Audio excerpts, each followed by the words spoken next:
Sud Radio André Berkoff. Ça balance pas mal. Berkoff dans tous ses états, ça balance pas mal sur Sud Radio. Et les Blancs, pendez les Blancs. Nick Conrad, le rappeur Nick Conrad, ça avait fait beaucoup de polémiques en son temps, mais je sais pas si c'est pendez les Blancs, si c'est les tabasser, si c'est les assassiner. D'ailleurs, il n'y a pas que les Blancs, hein. On ne fait pas, on ne fait pas effectivement chez les intégristes, chez les fanatiques, chez les voyous, chez la racaille, on ne fait pas de différence, hein. On fait une différence, mais enfin, ce qui compte, c'est chez eux, c'est la violence la plus aveugle qui soit. On va parler effectivement avec Pierre Gentillet, avec l'avocat maître Pierre Gentillet. Bonjour. De ce qui s'est passé. Bonjour Pierre Gentillet, ce qui s'est passé. Matisse à Châteauroux, on en a déjà parlé hier un peu, et puis tout le monde, vous savez, cette bagarre entre adolescents. Je rappelle très très rapidement, hein, Matisse poignardé samedi 27 avril à Châteauroux.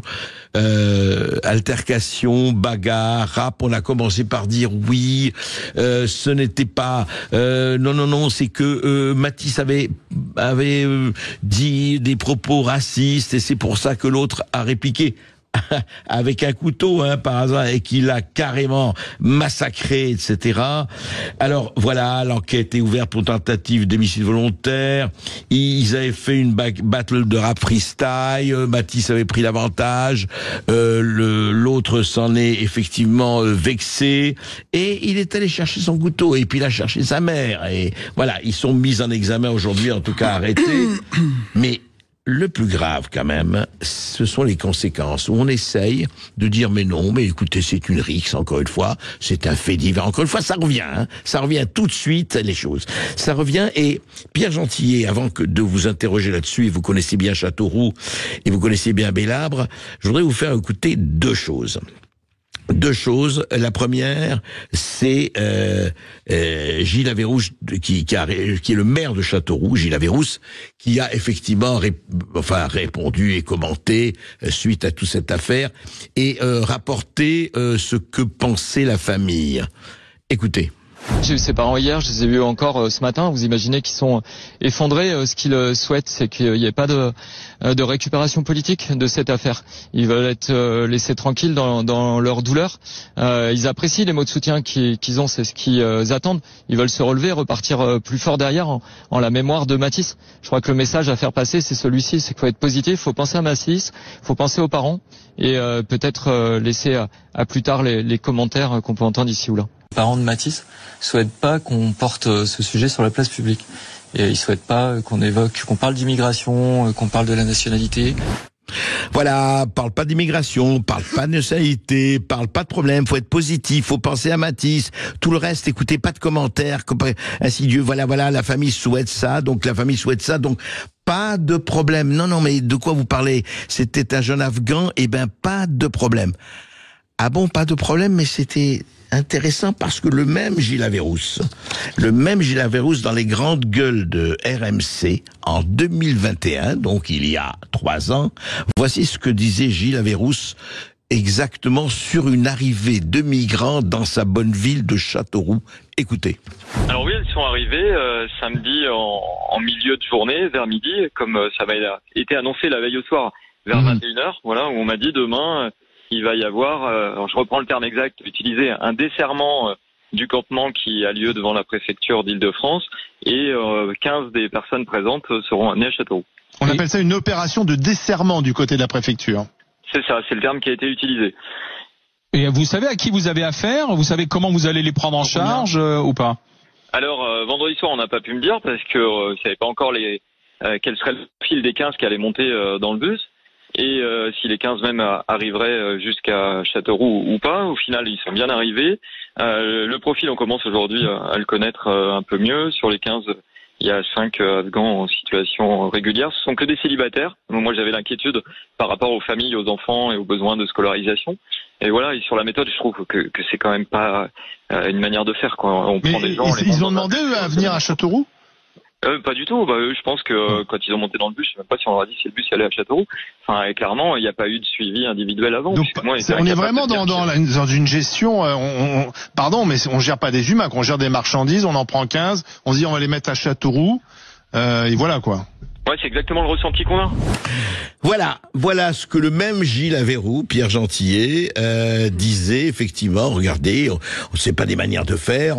Ils arrivent, on les place, ou bien les placer, mais enfin, voilà, ils savaient pas où ils étaient, etc. Et le même Gilles Averroux qui dit non, mais écoutez, pas de commentaires, pas d'histoire, etc. Il faut penser à Matisse, il faut respecter la douleur des parents, et ils ne veulent surtout pas qu'il y ait de récupération, surtout pas qu'on parle de politique ou d'immigration. Intéressant, non ? Pierre Gentillet. Alors oui, c'est intéressant. Deux choses. Déjà, premièrement, il faudrait rappeler, et je pense que personne ne l'a fait, et je vais le faire, le maire n'est pas le porte-parole des parents. Que je sache, les parents n'ont pas publié de communiqué. La seule chose que les parents ont publié, c'est sur le site de la page Facebook de leur restaurant, c'est de dire que leur restaurant était fermé pour 1 mois. C'est tout. Donc le maire n'est pas le porte-parole des parents, premièrement. Deuxièmement, quand le maire parle de récupération politique, il faut comprendre ce que veut dire le mot récupération politique aujourd'hui. Les mêmes qui d'ailleurs sur d'autres sujets, alors peut-être pas ce maire-là, mais quand on a un fait divers, comme on l'appelle de manière assez maladroite, je me souviens pas que sur l'affaire Théo, on a eu les mêmes précautions dans un certain camp politique situé évidemment à gauche de l'échiquier et même au centre, pour dire attention, pas de récupération évidemment. En réalité, qu'est-ce que ça veut dire et comment traduire aujourd'hui le mot récupération ? Pas de récupération. Ça veut simplement dire circuler, il n'y a rien à voir. Ne parlez pas des responsabilités politiques et n'évoquez pas les solutions pour éviter que ce drame ne se reproduise. Attendez le prochain drame.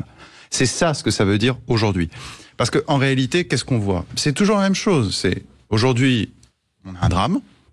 Demain, on le commente. C'est aujourd'hui. On évoque les pistes. On a les censeurs professionnels qui arrivent. Étape 3. Aversion accusatoire. On a essayé de dire, rappelez-vous. Absolument. On essaie de dire. Alors c'est intéressant. Je voulais rebondir là-dessus parce qu'effectivement, on a essayé de dire, on a essayé de salir ce jeune homme en disant qu'il avait eu des propos soi-disant racistes à l'égard de l'auteur des coups, dont un mortel au cœur. Le communiqué du parquet, contrairement à ce qu'une partie de la presse a affirmé, ne reprend pas ces affirmations sur des propos racistes. Voyez ? Mais tout ça, c'est fait pour quoi ? C'est fait pour brouiller en réalité. C'est fait pour nous dire c'est plus compliqué, circuler, rien à voir, finalement c'est presque une rixe. Ça, c'est l'étape 3. On va nous noyer sous de la complexité. Puis l'étape 4, on va oublier. Et l'étape 5, ça va recommencer. Voyez ? Donc, à un moment, il va falloir que ça change. Je vais vous dire une chose. On dit souvent les gens s'habituent à l'hyperviolence. Et c'est vrai, on s'est habitué à l'hyperviolence. On s'est habitué à ce que notre pays devienne de plus en plus, n'en déplaise à monsieur Dupond-Moretti, un coupe-gorge. Mais je note, et c'est ça, il y a une chose à laquelle on s'est jamais habitué, à laquelle on s'habituera jamais. C'est la mort d'un enfant. La mort d'un enfant qui aurait pu être évitée.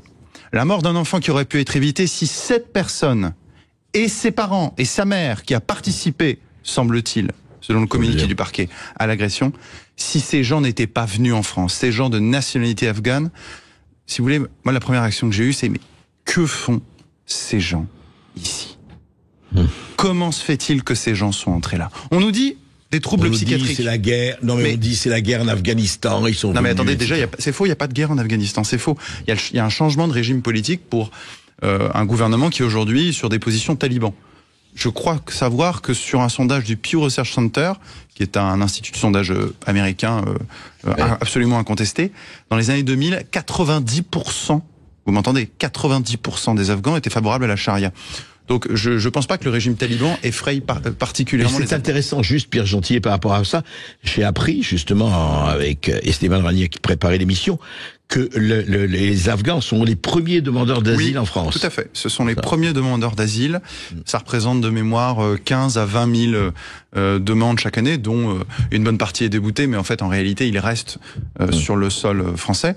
Donc, c'est ça qu'il faut bien comprendre. C'est-à-dire que dans toutes les réactions politiques, qu'il s'agisse des réactions gouvernementales, qu'il s'agisse de la réaction du maire de Châteauroux, on veut, ou alors, je vais en parler ici, du député de l'Indre, François Jolivet, avec qui j'ai eu maille à partir sur les réseaux sociaux, à aucun moment ces gens-là n'évoquent le sujet de fond qui est le sujet migratoire. Ils ramènent ça à des purs pures questions de gestion. Mais en réalité, le fond du sujet, il est là. Nous n'avons jamais eu autant d'immigration. 330 000, c'est le nombre de titres de séjour, donc légaux, accordés aujourd'hui. Parce que je vous rappelle que cette personne-là était sur notre sol, elle est entrée de manière légale. Légale, absolument. Et pourtant, vous voyez, on n'a jamais accordé autant de titres de séjour. Et le paradoxe, c'est qu'on n'a jamais eu, ces 10-15 dernières années, autant de crimes, autant de délits impliquant des personnes de nationalité étrangère. Donc c'est pour ça que je veux surtout pas qu'on élude la question des responsabilités politiques. Ceux qui nous dirigent depuis 7 ans sont directement responsables. Sur le plan de la politique pénale, je vous rappelle que l'ordonnance des mineurs, elle a été revue en 2021. Ce qui fait qu'on ne peut plus incarcérer un mineur, ce qu'on pouvait faire avant en 15 jours, même si j'admets qu'en pratique, les magistrats ne le faisaient pas, mais en théorie, on pouvait le faire. Et sur cette question migratoire, où aujourd'hui nous sommes dans une incurie totale. Il faut absolument faire demi-tour. Et au cas particulier dans cet endroit que je connais bien de l'Indre, l'Indre c'est mon département, c'est là où j'ai toutes mes attaches, c'est là où j'ai ma famille. Et je connais Châteauroux, mon père est né à Châteauroux. Et j'ai vu ce que cette ville est devenue. Et personnellement, je sais pas si je peux en parler ici, mais si. Je vous ai parlé un petit peu la dernière fois, vous savez, de ce petit village dans l'Indre, à Bélabre, un village de 900 habitants, où le maire veut installer un centre d'une trentaine, 30-40 migrants. Mais pardonnez-moi, monsieur le maire, les gens n'ont pas envie de jouer au dé avec la vie de leurs enfants. Vous voyez, c'est à 30 km, 30-40 km de Châteauroux, le petit village dont je vous parle. Et vous avez pendant un an des gens qui manifestent en disant, des habitants dans ce village de 900 âmes, qui manifestent pour dire non. Nous, on veut pas jouer au dé. On veut pas que nos enfants, ils courent ce genre de risque. C'est comme ça. Excusez-nous. Voilà. C'est ce qu'on a envie pour nos enfants. C'est la raison pour laquelle je le dis. L'Union Belle-à-Bresse, donc l'association de villageois qui est apolitique, en tout cas apartisane, éloignée des partis politiques, organisera non pas samedi, mais le samedi prochain, place du village à 10h, une manifestation encore pour se faire entendre contre l'installation de ce centre. C'est très bien, on l'a noté, Pierre Gentillet. On va, juste après cette petite pause, on va parler effectivement de ce qu'il y a lieu de faire. Et puis juste pour préciser, pour dire que le père de Matisse s'est exprimé chez nos confrères de RTL, il a dit qu'il ne souhaitait pas de récupération politique des dirigeants politiques actuels. On va se retrouver dans un instant, tout de suite sur Sud Radio. Sud Radio Berkov dans tous ses états. Appelez maintenant pour réagir 0826 300 300. Ici Sud Radio. Les Français parlent au français. Je n'aime pas la blanquette de veau. Je n'aime pas la blanquette de veau. Sud Radio Berkov dans tous ses états. Pierre Gentillet, justement, pas à propos de ce dont vous avez parlé. Il faut quand même faire attention aussi de ne pas dire tous les migrants ne sont pas des assassins potentiels.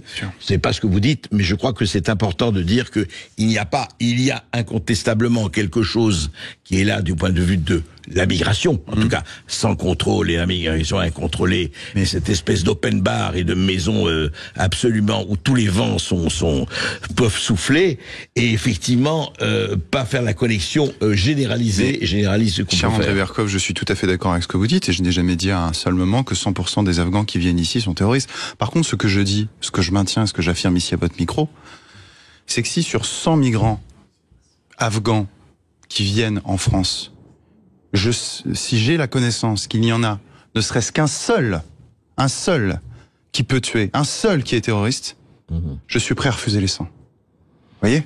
Je ne veux pas jouer au dé. Personne ne veut jouer au dé avec la vie de ses enfants, avec la vie de ses proches. C'est ça ce qu'on dit. Et par ailleurs, je vous rappelle une chose, c'est que l'Afghanistan, c'est à des milliers de kilomètres d'ici. Est-ce que c'est quand même quelque chose de typiquement français et typiquement européen, pardonnez-moi, et c'est un travers. Sommes-nous obligés systématiquement d'accueillir les réfugiés du monde entier ? Moi, je pense personnellement la solidarité sur le niveau régional. Ouais. Oui, non mais la solidarité vis-à-vis des réfugiés, oui, mais de réfugiés européens, de gens qui appartiennent à notre civilisation, qui appartiennent à notre espace. Oui, mais vous savez très bien qu'il y a une convention internationale qui dit que quand un pays est en guerre, vraiment en guerre, c'est pas le cas de l'Afghanistan aujourd'hui, c'est clair, mais voilà, on peut dire, rappelez-vous, ça s'est même passé pour les Ukrainiens, mais nous avons accueilli évidemment les Ukrainiens. Rappelez-vous que ça s'est passé effectivement pour le Vietnam, pour les Boat People et compagnie. Bon, c'est une autre histoire. Aujourd'hui, comment il se fait, Pierre Gentillet, quand même, que il ne se passe pas un jour aujourd'hui, pratiquement, où il n'y a pas harcèlement, ou tabassage, ou viol, etc. Alors on me dit, oui, mais ça a toujours existé. Non, ça n'a pas existé à ce niveau. Non, c'est faux. Je vais vous donner quelques chiffres pour le démontrer. Parce qu'effectivement, il y a un petit discours ambiant, qui est un discours de relativisme. Nous avions une trentaine d'années,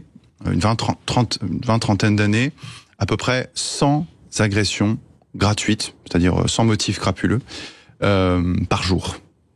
Aujourd'hui, on est à plus de 1200. Voilà. Par jour. Par jour. D'accord ? Donc, on a un certain nombre de chiffres qui montrent qu'on a une évolution, qu'on a ce que Laurent Berton appelait il y a une dizaine d'années, et il s'est fait insulter et brocardiser pour ça, la France orange mécanique. Une France orange mécanique. Oui. Tout à fait. Si vous voulez, la seule chose qui baisse dans ce pays, si vraiment vous voulez qu'on parle des chiffres, c'est les cambriolages. Et c'est la seule chose dont le gouvernement et les délits routiers. Voilà. C'est pas ça ce qui nous intéresse. Ce qui nous intéresse, c'est la hausse des incivilités. Ce qui nous intéresse, c'est la hausse des trafics. Ce qui nous intéresse, c'est la hausse des atteintes aux personnes. Vous voyez. Et ça, malheureusement, ça ne baisse pas. Et le grand non-dit qu'on a là-dessus, c'est la place de l'immigration. Posez-vous la question, ceux qui nous écoutez.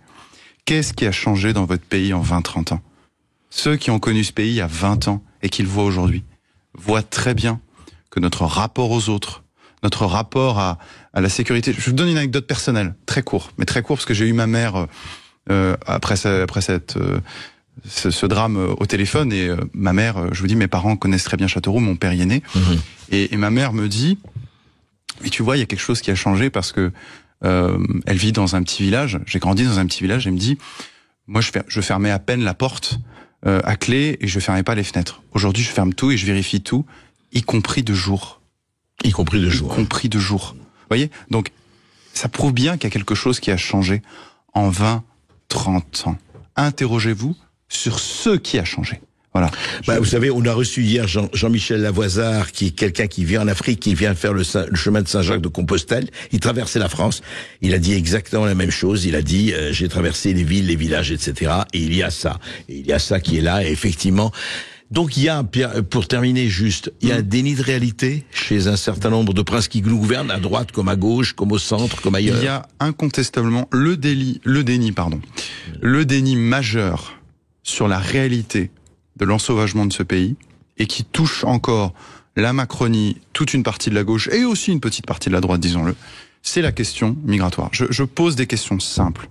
Comment se fait-il qu'il y ait, chiffre du ministère de l'Intérieur, 25% des détenus en France qui soient de nationalité étrangère? Pas d'origine, hein. On peut s'amuser à aller là-dessus, hein. Malheureusement, on n'a pas les chiffres, mais de nationalité étrangère. Comment se fait-il que, à Paris, nous ayons pratiquement un fait de délinquance sur 2 qui soit commis par un étranger, même chiffre à Marseille, encore un peu supérieur. Je pose une question simple maintenant, en dehors des chiffres, et je termine là-dessus. C'est Matisse qui a été tué d'un coup de couteau. C'est Timothée qui a été tué d'un coup de couteau par un Afghan en 2019. C'est Thomas à Crépol qui a été tué par des coups de couteau. C'est Enzo qui a été poignardé à mort, 15 ans. Qui poignarde ? Est-ce que ce sont les Timothée qui poignardent ? Est-ce que ce sont les Enzo qui poignardent ? C'est pas les Kevin et les Enzo. Les profils des gens qui se promènent avec un couteau. Quels sont les profils des gens qui poignardent ? Mais ouvrez les yeux. C'est vrai, et il faut dire aussi simplement, Pierre Gentillet, qu'il y a eu 2 Algériens qui ont été égorgés parce qu'ils buvaient du vin rosé, par un Afghan, d'ailleurs, je ne sais pas, je crois que c'est pas un Afghan. Et il y a eu un Shamseddine, vous voyez, il n'y a pas que les... effectivement. Moi, je vous interroge pas sur le profil des victimes. Je vous interroge sur le profil des agresseurs. Invariablement. Et j'aimerais qu'on m'apporte des contre-exemples. J'aimerais bien qu'on m'explique ici à quel moment on a vu un Timothée ou un Matisse se promener avec un couteau et égorger son semblable ou son voisin. Démontrez-le-moi. Prouvez-le-moi. Et c'est vrai qu'en tout cas, on peut sortir les chiffres à ce moment-là. Merci Pierre Gentillet. Merci à vous pour votre invitation. Et c'était important, effectivement, de parler de cela et de parler de tout ce qu'on essaie, des échappatoires qu'on essaie d'avoir autour de Matisse, et tous ces gens qui disent non, tout ça est absolument individuel, il n'y a pas de problème, vous savez. L'aveuglement et de passer sous la moquette n'a jamais rien arrangé. Et l'autruche, la position de l'autruche non plus. Merci d'avoir été avec nous, Pierre Gentillet. On va marquer une courte pause sur Sud Radio. On se retrouve après les informations de 13h. On va parler avec Annick Pérez qui sera l'invité d'André Berkoff dans la Face à Face. À tout de suite sur Sud Radio. Sud Radio Berkov dans tous ses états, midi 14h. André Berkov. Avec Aper, la marque de vêtements qui respecte votre identité, en vente exclusive sur aper-mode.com.